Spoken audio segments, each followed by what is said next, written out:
subscribe official iNews channel. Dan jangan lupa klik tombol notifikasinya. Ya pemirsa, berbeda dengan tahun lalu, tahun ini pemerintah mengizinkan sholat tarawih berjamaah di masjid. Namun jemaah harus berasal dari lingkungan yang sama dan hanya boleh dilakukan di zona kuning serta hijau.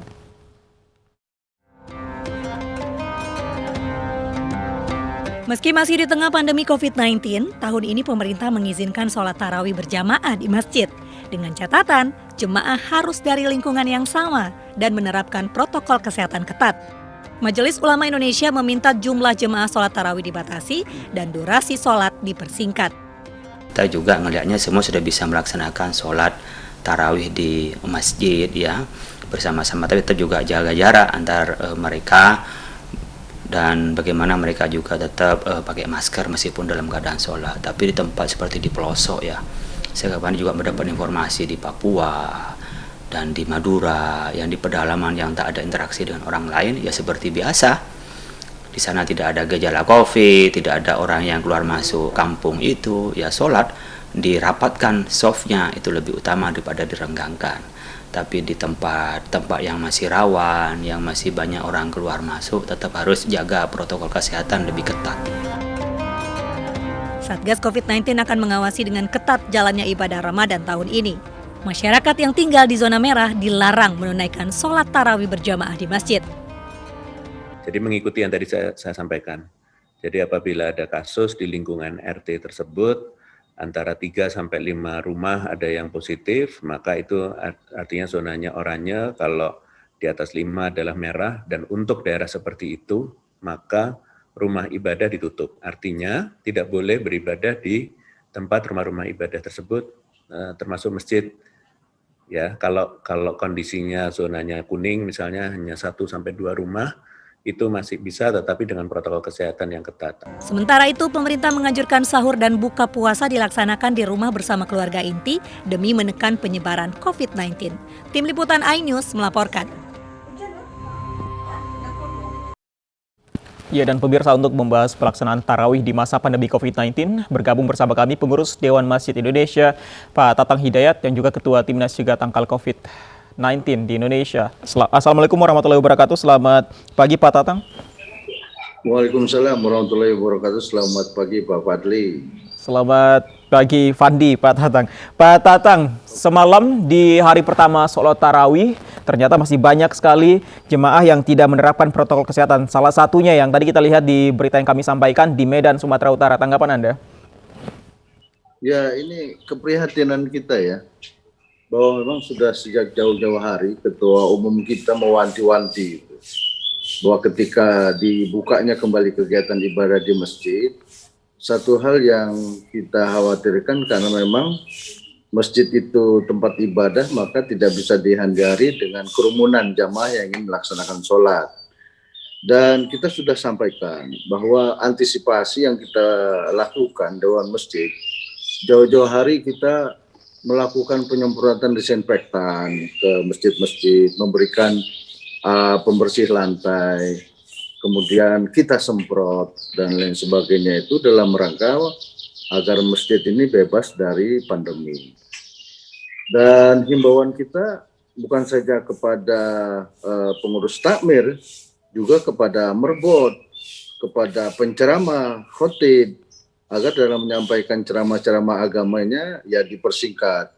Sedapat mungkin bahwa kegiatan-kegiatan kaitannya dengan kajian-kajian itu dipersingkat agar tidak terlalu lama jamaah berkerumun atau jamaah berada di dalam masjid. Kepada masjid-masjid atau DKM dan para jamaah sekalian, kami berharap bahwa protokol kesehatan adalah sebuah keniscayaan yang memang harus dipatuhi agar kita sama-sama menghindari jangan sampai wabah ini yang kita sudah upayakan selama 1 tahun ke belakang, 1 tahun kemarin, jangan kita korbankan ketika sholat tarawih pada tahun ini. Oke, Pak Tatang, Imbauan tentu tidak cukup hanya sekali dua kali disampaikan. Tentu diharapkan ada pengawasan di sana. Tidakkah Dewan Masjid ini mewajibkan ada pengawas untuk mengawasi jalannya protokol kesehatan tetap diterapkan di setiap masjid, Pak Tatang? Baik, jadi pimpinan Pusat Dewan Masjid Indonesia pada prinsipnya membantu pemerintah ya dalam hal cegah tangkal COVID-19 ini, bekerja sama dengan institusi negara lainnya, BNPB, BPKH, itu menjadikan masjid bebas dari pandemi dengan cara yang tadi seperti yang saya sebutkan. Nah, kemudian bahwa pengawasan dari mewabahnya pandemi ini diperkuat dengan adanya regulasi pemerintah. Nah, tentunya ya kita kekuatan DMI adalah memberikan himbauan kepada DKM, pengurus masjid, dan para jamaah. Ya, tentunya efektifnya pengawasan itu kembali kepada pemerintah. Bahwa regulasi yang dibuat itu kita sepakat diiringi dengan sanksi atau pengawasan agar pelaksanaan sholat tarawih ini tetap mengacu kepada protokol kesehatan. Gitu. Oke, Pak Tatang, kita tahu sholat tarawih pelaksanaannya tentu berbeda dari sholat-sholat lainnya, akan lebih banyak jamaah di satu masjid ketika sholat tarawih berlangsung. Berapa sebenarnya jumlah ideal jemaah yang bisa hadir dalam sholat tarawih, Pak Tatang? Ya, kalau menurut persentase 10% ya, dari jumlah di dalam surat edaran kami yang ke-8, kami sudah menyampaikan surat edaran ke-8 ya, PPDMI itu, bahwa sholat tarawih ini apabila memang jamaahnya banyak membludak, maka seyogianya dilaksanakan 2 kali. Jadi ada gelombang pertama dan ada gelombang kedua. Ini harus diterapkan guna menghindari terjadinya optimalisasi jamaah yang berlebihan gitu. Nah, ini sudah kita sampaikan edaran kita kepada seluruh jajaran DMI sampai tingkat kelurahan. Dan tentunya kita harapkan bahwa edaran kita terkait dengan pelaksanaan sholat tarawih 2 gelombang ini bisa dilaksanakan secara efektif gitu. Adakah masjid yang setuju untuk penerapan 2 gelombang sholat tarawih, Pak Tatang? Kenapa? Sudah adakah masjid yang setuju untuk melaksanakan sholat tarawih 2 gelombang? Ada. Terutama di daerah-daerah padat ya, daerah padat. Mereka menyampaikan konfirmasi kepada kita dan kita sampaikan bahwa silahkan diatur melalui kegiatan panitia Ramadan. Kita juga himbau kepada DKM atau tamir masjid untuk membentuk tim siaga Ramadan. Tim siaga Ramadan itu dimaksudkan mengoptimalisasi protokol kesehatan bagi jamaah. Kita himbau antara lain di samping ya gulung karpet, mereka bawa sejadah, pakai masker. Kita juga berharap kita himbau bagi jamaah yang memang kondisi sedang kurang fit agar dia melaksanakan sholat tarawihnya di rumah masing-masing, tidak perlu sholat berjamaah sementara tidak perlu ke masjid. Untuk masjid yang tidak menerapkan sholat tarawih 2 gelombang ini, bagaimana memastikan bahwa jemaah yang hadir itu tidak lebih dari 50%? Apakah jika sudah membludak akan disuruh pulang atau bagaimana, Pak Tatang sebaiknya? Ya itu tadi saya bilang kalau memang membludak, kerjasama DKM kepada jamaah dengan melalui tim siaga Ramadannya itu membuat planning bahwa sholat tarawih dilakukan bergelombang gitu. Dan kalau sholat tarawih sih bisa ya sampai malam.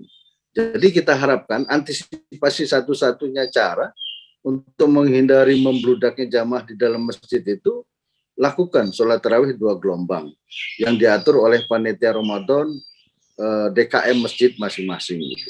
Oke, Pak Tatang, dalam pelaksanaan sholat tarawih tentu sering tidak hanya pelaksanaan sholat tarawih saja, ada berbagai kegiatan lain di sana termasuk juga ceramah atau kultum biasanya. Apakah ini masih dibolehkan untuk berlangsung ketika sholat tarawih, Pak Tatang?